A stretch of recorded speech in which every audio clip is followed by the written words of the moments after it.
David Slayton, welcome back to the Rocky Mountain Writer Podcast. Thank you so much for having me, Mark. It's always great to be here. It's been a year. Do you know that? It's been exactly a year since we had a chance to catch up with you. Time has got, I don't know about you, but ever since everything that's happened in the world in the last 3 or 4 years, I feel like time is just moving in this weird way, which is funny. I'm actually trying to work that into a book right now because we can't, I don't know about you, but I just like, what year is it? What week is it? I'm still putting 2021 on all my checks, that kind of thing. Yeah.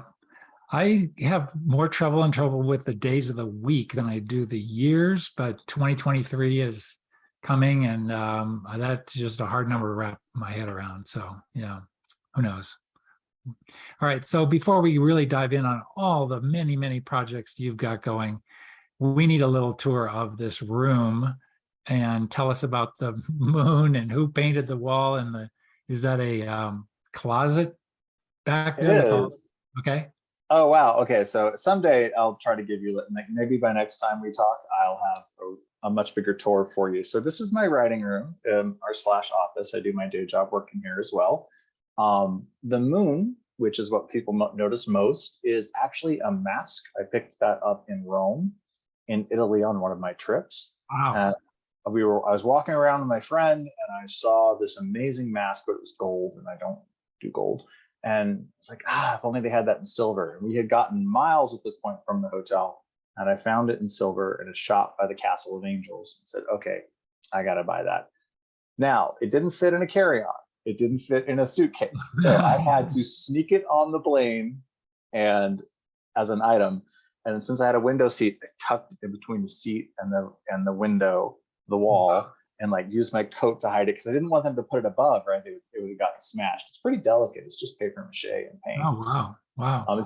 Yeah. So it was a really wonderful find and ties into so much of my work. I mean, all of my covers have the little crescent moon on them. Right. And my epic fantasy out next year is Dark Moon and Shallow Sea. So moons are a big thing with me. So yeah, but it was a precious find, and then the adventure of getting it home intact was a lot of fun. The wall is black. I painted it myself, hence some of the unevenness in the edge. And you can't quite tell with the projector going to give a little bit of color during these things, but it's actually infused with glitter. So after I painted it, I plastered it and painted it with black. And then I mixed into the paint a very fine glitter. So it actually sparkles in the sunlight. And the closet is hiding all of my Dungeons and Dragons minis, of which I am almost embarrassed to admit that I have far too many. And then above me here is just a number of artifacts, mostly Star Wars Legos and Star Wars stuff, because I have a big Star Wars fan, and then a lot of Dungeons and Dragons, which if I sell my epic fantasy dragon book, I'll start making that the background. Wow. And you stole the chair you're sitting in from Starfleet?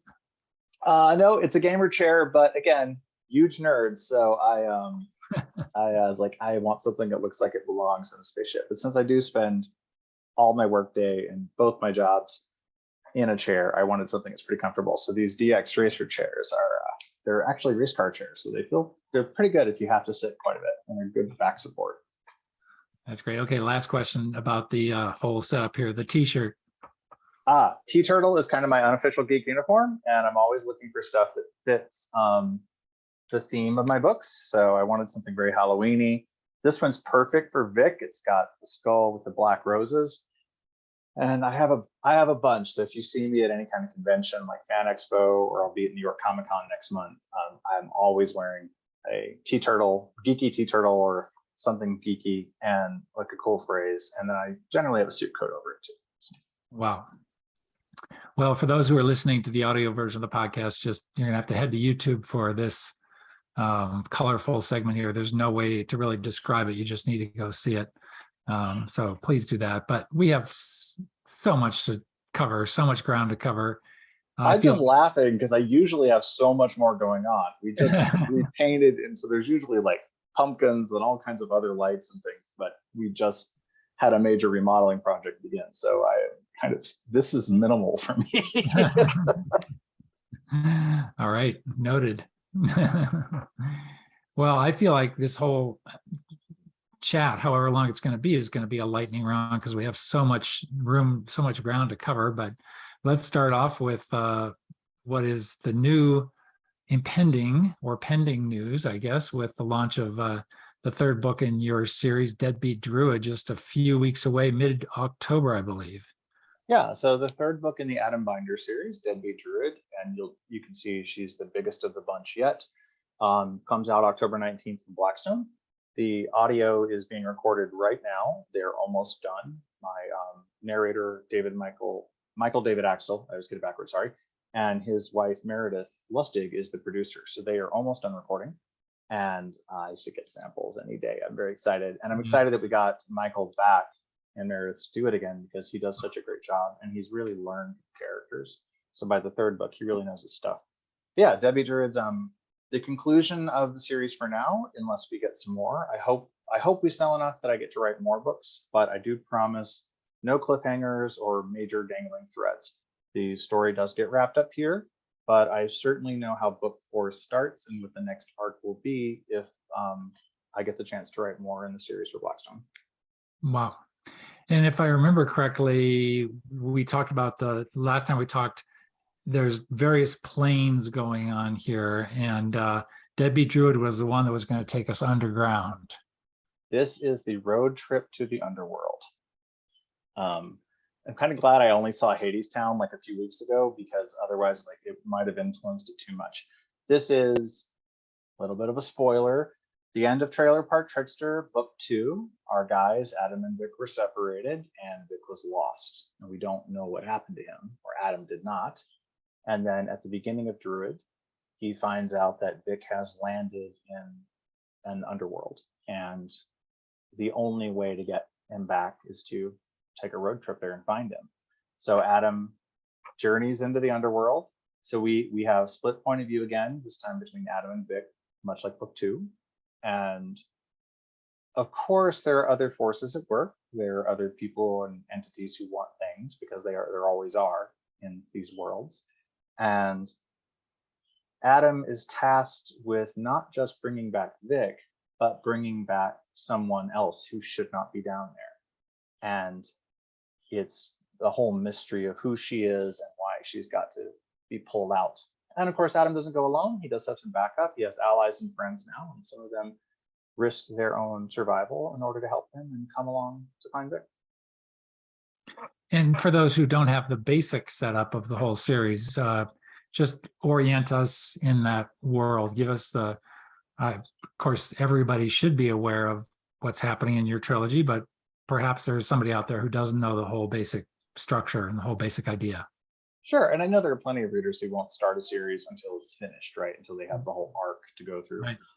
So this series began with White Trash Warlock, in which Adam Binder, who like me grew up in a trailer in the woods outside of Guthrie, Oklahoma, high school dropout. We have these things in common. We're both gay. He's estranged from his family, and he gets a call from his brother Bobby, who's living in Denver, where I live now, that Bobby thinks his wife, Adam's sister-in-law, is possessed, and maybe Adam wasn't wrong about all that magic stuff. Adam's a nice guy. He's happy to help despite the complicated feelings with his family. So he comes to Denver to try to help out, finds things so much worse than he expected, including that most of the magical practitioners here in Denver are dead, that they've gone up against a terrible entity and paid with their lives. Adam, we do basically have a good ending in that. Comes to Denver, basically saves the world, meets a guy, Vic, but it's kind of a bit of a Pyrrhic victory. He does have to go through some transformations and sacrifices to win. That leads at the end of White Trash Warlock, he gets a mystical summons or call to send him back home to Guthrie, where someone he cares about is in danger.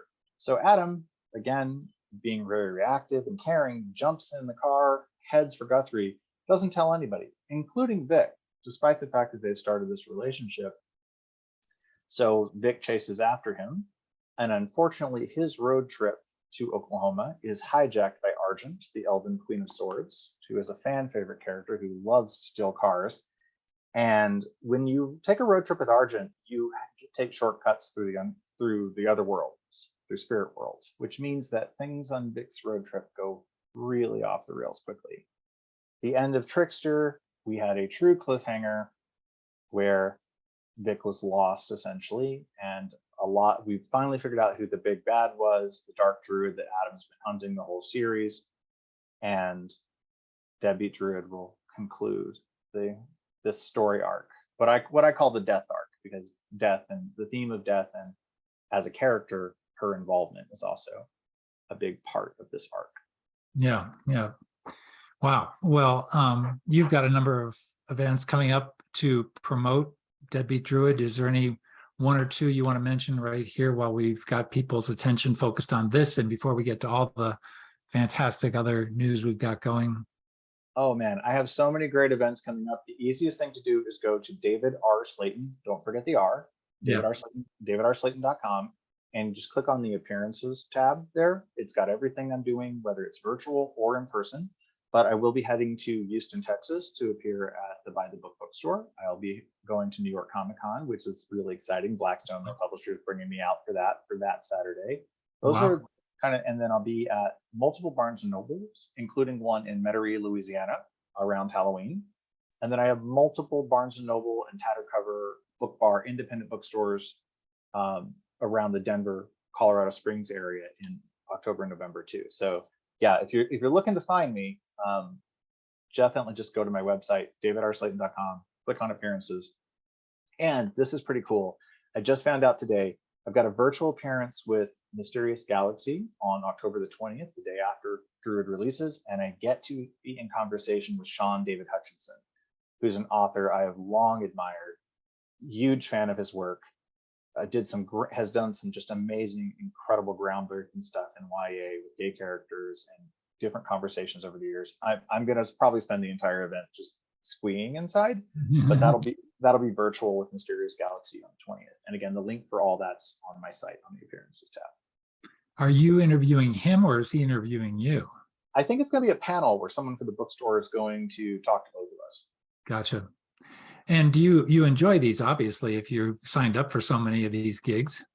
I like people. It's kind of funny because while I am an introvert, I really do love people and getting to talk to readers, whether they've read the books or not, and just getting to meet people who love books.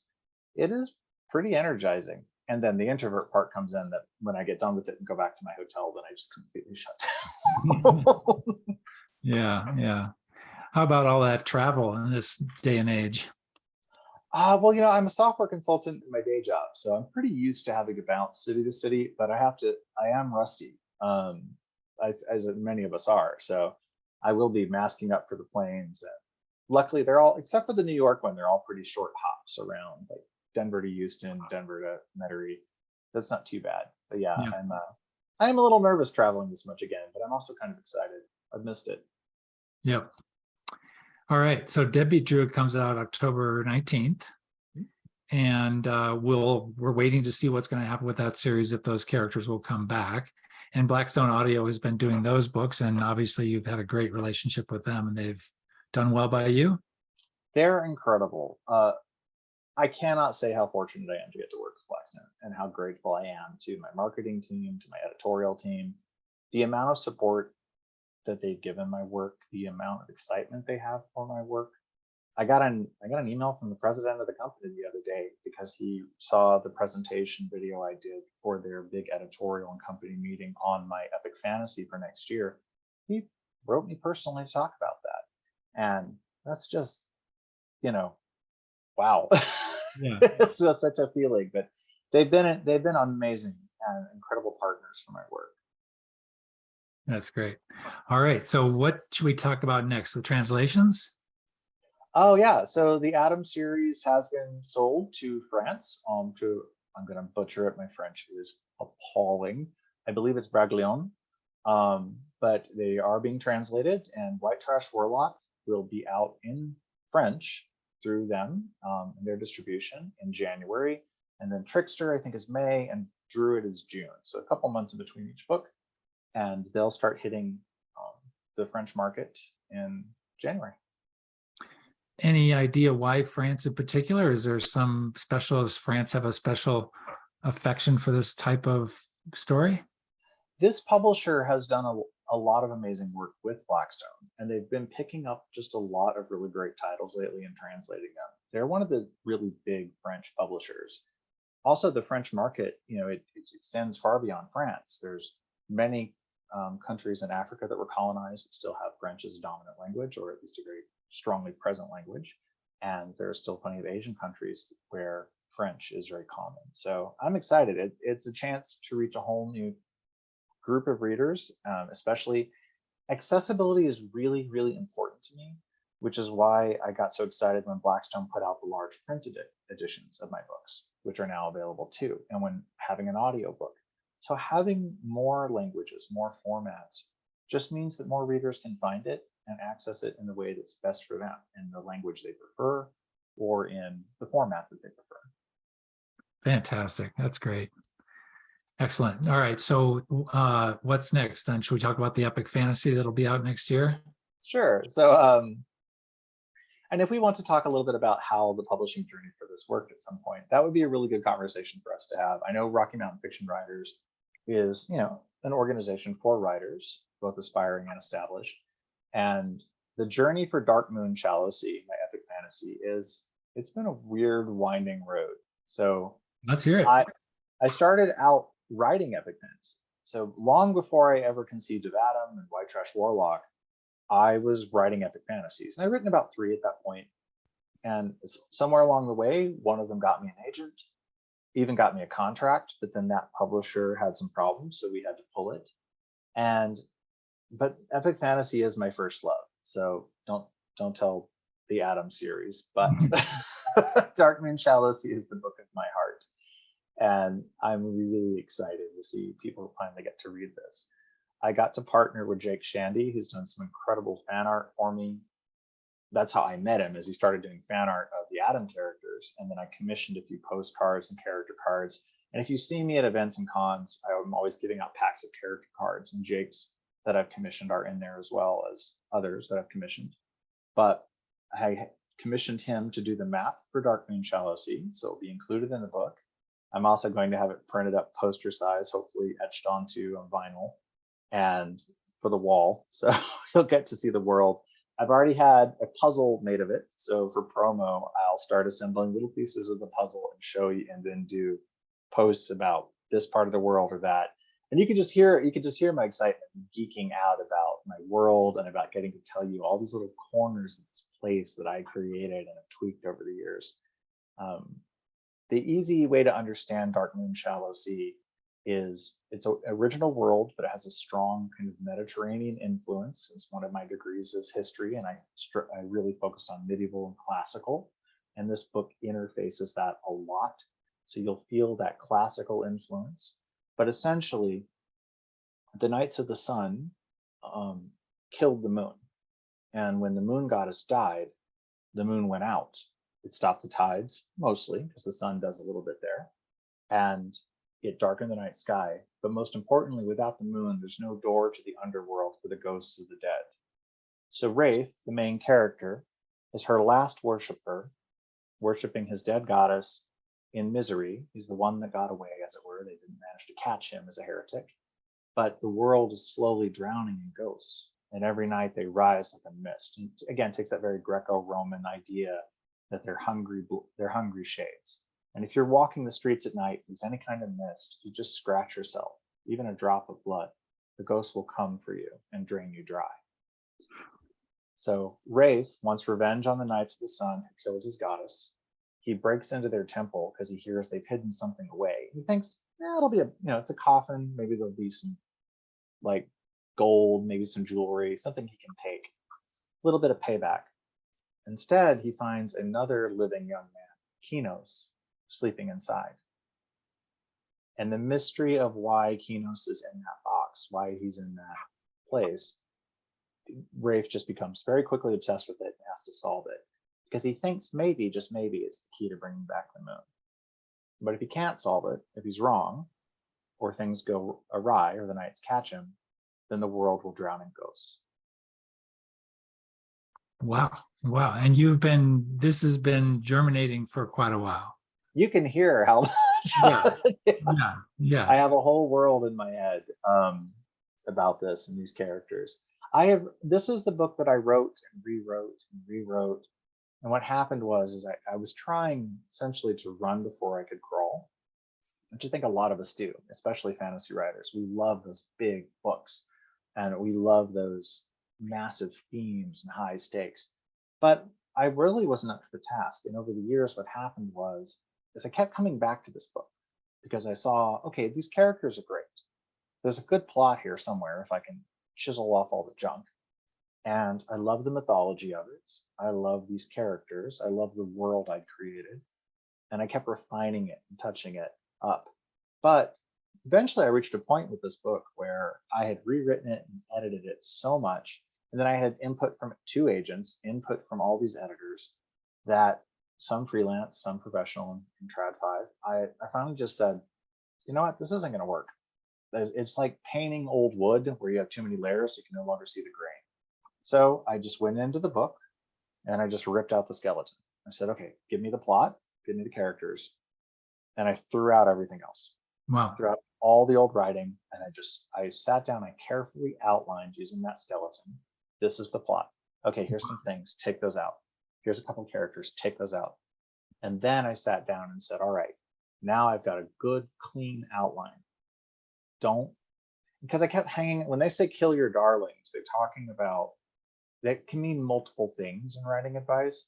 For me, it translated to writing I was in love with, a scene or a piece of writing that I really liked how I'd handled it. And those things were holding me back. So I kept trying to put in old writing and I was like, no, that doesn't fit anymore. So eventually I just started from scratch. And I think you know James Persichetti, who at the time was freelance editing more. Sure.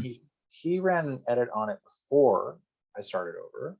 And then he ran an edit and we kind of agreed halfway through. He's like, you got to let this go. This is a mess. And then he ran an edit on it after it had been completely rewritten. And I'm like, yes, this is the book it was supposed to be. So I'm excited, and I'm also excited it didn't sell before, because the version, those old versions, they frankly just weren't as good. Yep. Y'all are getting the book it's supposed to be. Yeah, that's great. So how many words would you estimate you wrote before you put together this version that's going to be out next year? 1 million? Probably of this book, of this story alone. Of this story alone. Maybe like 500K. And I should also say, this book, this final iteration, is only 100,000. I write really lean, even for epic fantasy.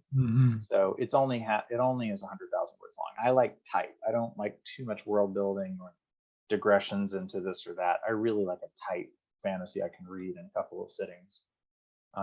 But I'd say at least 500,000. Yeah. And then of course I have all those other epic fantasies that if you easily went through their iterations and edits, who very much have gone through the same process, I would easily surpass 1 million before I had hit a sale. So how did the deal to publish this epic fantasy come about? When did how did you float this up to your publisher, and what was the decision sort of around the timing of getting that to them and asking them if they wanted to take a look at that? Oh man. So I'm very lucky that I have a great agent. That's number one, right? Epic fantasy and traditional is a very difficult market, and you're seeing more and more authors start out somewhere else, like R.R. Verdi's. The first binding is about to come out. He started out in urban, right? Which is very much the path I'm now taking. Jim Butcher started out in urban and then wrote his Codex Alera series. So you see these authors who love epic and want to write it, but they kind of have to find a track record or sales record elsewhere before traditional will take the risk on an epic. And that's pretty much, I think, what happened with me. So once we had closed the Warlock contract, and once I had delivered the first 2 books, we said, hey, do you want to look at this? And most of traditional publishing, including Blackstone, I don't think gun shy is the right word, but there's a certain amount of, okay, let's see how you do first. Let's see how your other books succeed. Do you have an audience? Do you have sales. It's also, there's also less a hesitation about switching genre. So even though I write urban fantasy and epic fantasy, that's still considered two different brands or two different stories.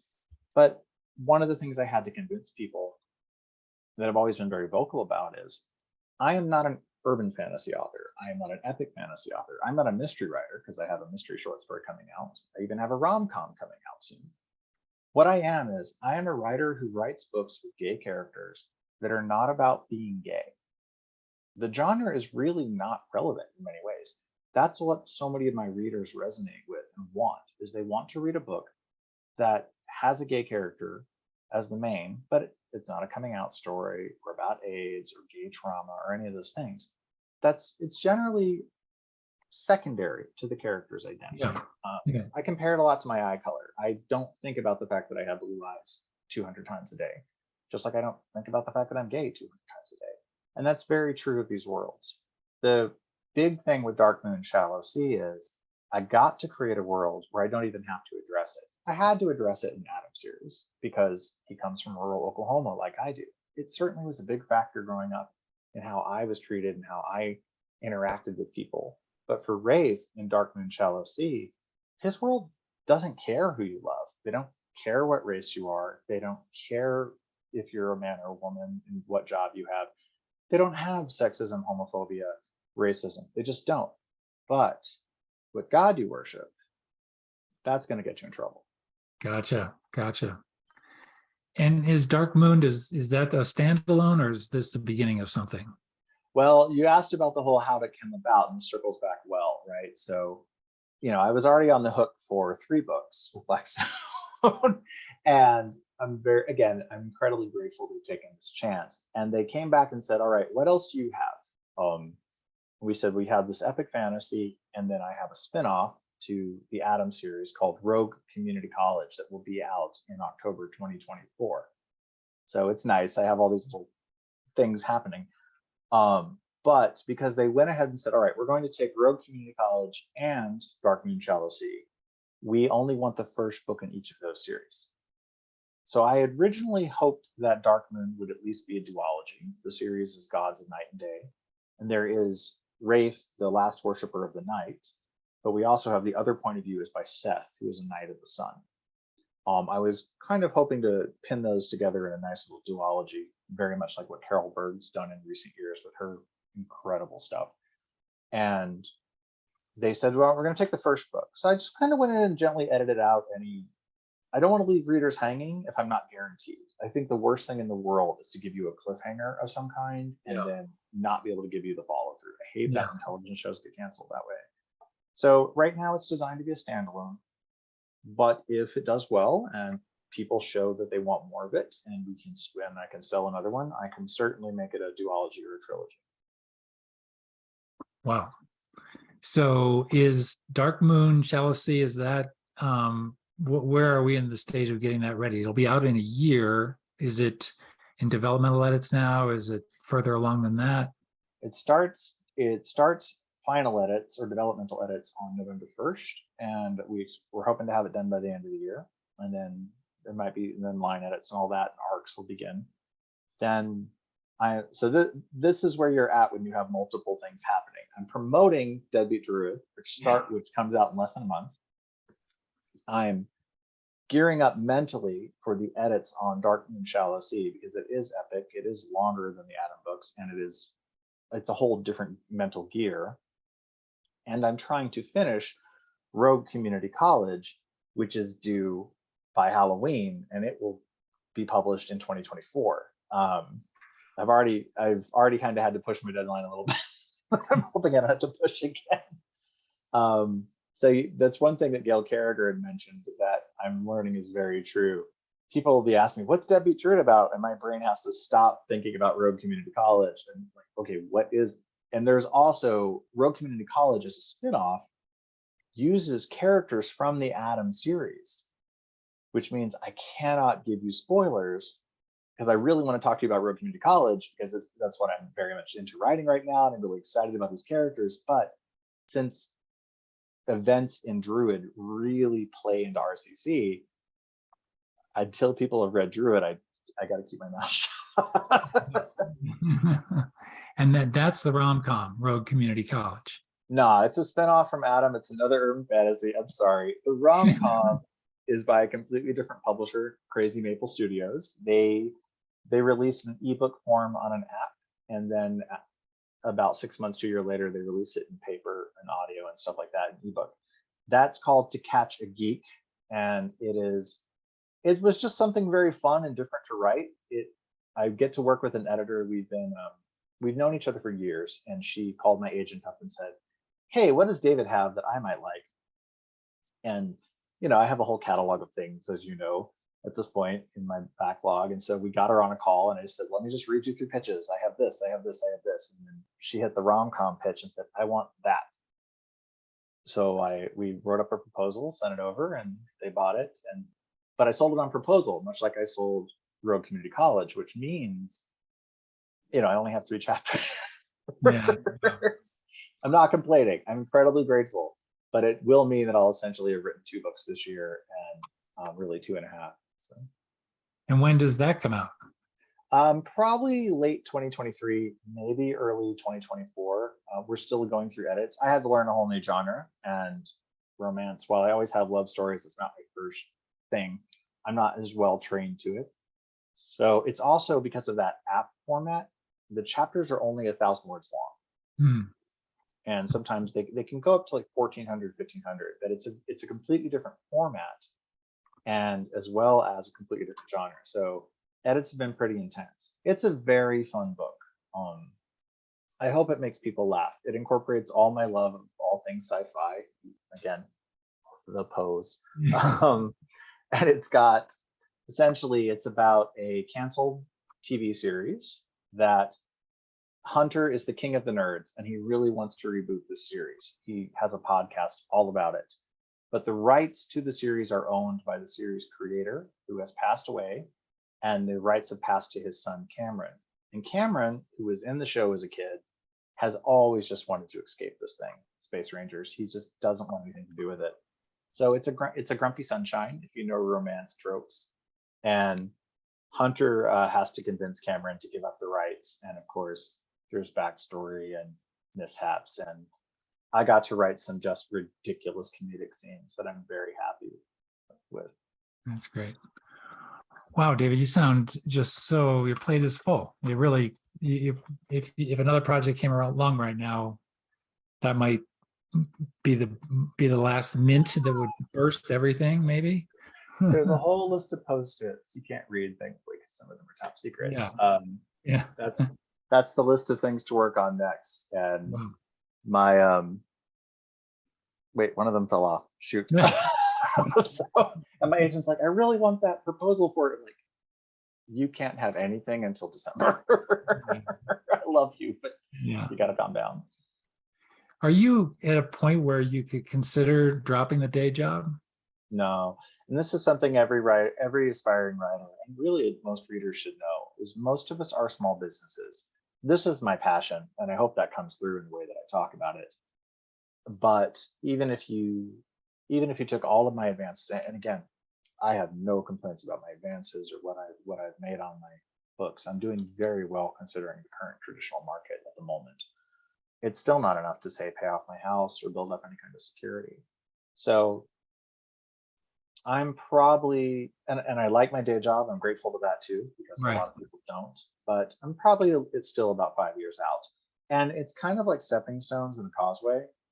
I have a book for 2023 and a book for 2024. I don't have anything after that.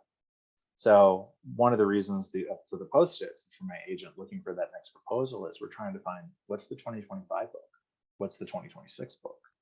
Now, if any of these series do well enough where I get to continue them, then those might be the following books. Yeah. But I am so grateful and so lucky, and in how things have washed out and where it's at. But I'm also very tired. There's a certain amount of sacrifice, especially right now. It's Halloween time, and my friends and I are all really into stuff like that. But I have to turn down all these invitations to things. I have to turn down parties. I have to give up video games, which I love. There's just not enough time. So my day is generally get up, write as much as I can, spend time on my day job, take breaks for promo, eating, and then as soon as my day job's over, I make a new pot of coffee, shift, and get back to writing. Yep.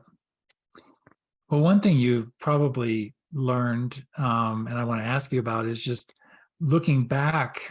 I love the metaphor about, running or walking before you learn to crawl, and just getting the right order. But, as you look at how you produce prose today and think about how you used to produce prose and stories X number of years ago, what are some of the things you've learned about either the actual word by word composition or the overall thinking about how the story is shaped, kind of thinking that helps you be more efficient? Because I assume your efficiency rate has gone up. It does. I can write 2 to 3 books a year now on top of everything else going on in my world. Prioritization is key when it comes to making it all balance. Again, TV, miss it, but I had to calculate that's 2 hours a day. It's got to go, right? So my partner and I will choose Friday nights as our TV night. We order in and we sit down and we watch the 3 or 4 shows we really care about. And by that point, my brain's not able to do anything because I'm just mentally out. And if you can get somebody to mow your lawn for you, like that was the thing. I was like, I don't have time for lawn upkeep. Okay, can I afford someone to mow the lawn? But when it comes to the writing itself, probably the number one thing that I ran into, and probably what I see so many of us do when we're starting out, is the kitchen sink problem. You throw everything in. I have all these ideas, and your book just becomes so big. The story grid method that I learned from Lisa Hawker at a workshop, she's a phenomenal writer, and she taught a workshop on story grid. It was really helpful for me to outline. And again, that skeleton process, going through and outlining stuff in Microsoft Excel, figuring out word count. Probably the 2 biggest things I see with new writers are too many ideas or things in one book, and word count being too high, especially for a debut, right? That's one reason it was easier to switch to urban.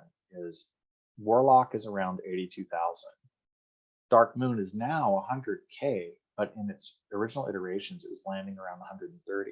And a lot of publishers aren't going to take a chance on a first book at 130K. It's a much higher price point. It's a lot more paper, right? So it's a lot more risk for them to produce a book of that size. It's a lot more audio time, paying by the hour, shipping weight. All of those things are in their calculations. So knowing your word count and knowing how to hit it is so key, especially as a debut. And then Druid, as you saw, is the biggest of the Adam series so far. I have a little more room to play now. I could proven that people want the series, so I can do a little bit more.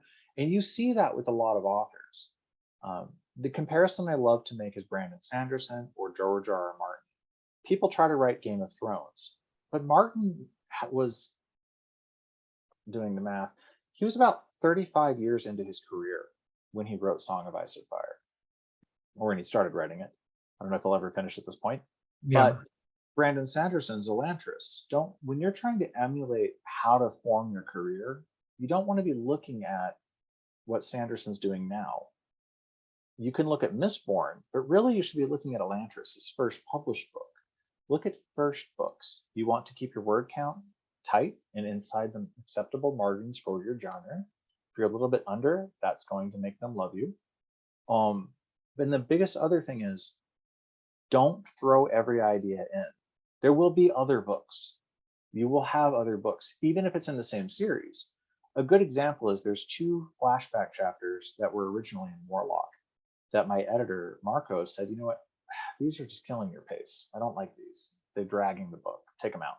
So I cut them out, of course, because you work with your editor and it is a partnership. And I found really good homes for them in Trickster. So I didn't have to throw them away. I just cut those chapters, and then later on, those ideas, those things could come back. If you've read Trailer Park Trickster, and he'll pop up again in Druid, there's a character named Bran. I love this kid. Bran is one of my favorite creations. He is that idea that he wanted to show up in Dark Moon Shallow Sea. He wanted to show up in Ghost Dragon. He wanted to show up in all these books. And every time I write a book, Brand will pop up and go, is it my turn? Is it my turn? He's a perfect example of, this is a great character. This is a great concept. He doesn't fit. So I just learned to excise him and say, your time will come. And it finally did in Trickster. So yeah, don't try to include everything. Learn. What's that great old Coco Chanel line about accessories? She always said in fashion, when you walk out the door, the last thing you should do is take off the last thing you put on. So if you're wearing 3 accessories, take one off. And I apply that to things like description for word count. If I'm telling you 3 things in a scene about the setting or about the character, I try to eliminate the most boring one. If you're an overwriter, look for the thing. Okay, his eyes were blue, his hair was dirty blonde, he was wearing a black t-shirt with a spell on it. Probably dirty blonde, right? So cut the thing that, you know. I have the same approach. I decide what is the weakest sentence in that paragraph. The weakest, there's always one sentence that's the weakest. They're all, by definition, they're not all equal weight. I don't know who tweeted it, but I saw some really great tweet the other day where they said, when you write your book, cut off the first 2 chapters. Chapter 3 is really where you start. I think that's another thing a lot of epic fantasy writers is, it's kind of like a dance. You don't know when to put your foot in. A lot of us start too soon. Yeah. And in my process of writing Darkmoon Shallow Sea through all its iterations, that was feedback I got. Start earlier. And I said, no, I want to start in the crypt. Yeah. I want to start here. And they kept having me go back and add stuff before. And it's so funny because now the version that's sold starts where I thought it should start, in the crypt with, you know, in the action. So trust your instincts too. If your instincts are loud, they're probably right. That's Darkmoon Shallow Sea is a case study in if I had just stuck with my guns on my instincts. Now, this is important because feedback, we all get feedbacks from so many sources, our beta readers, our critique groups, our agents, our editors, readers.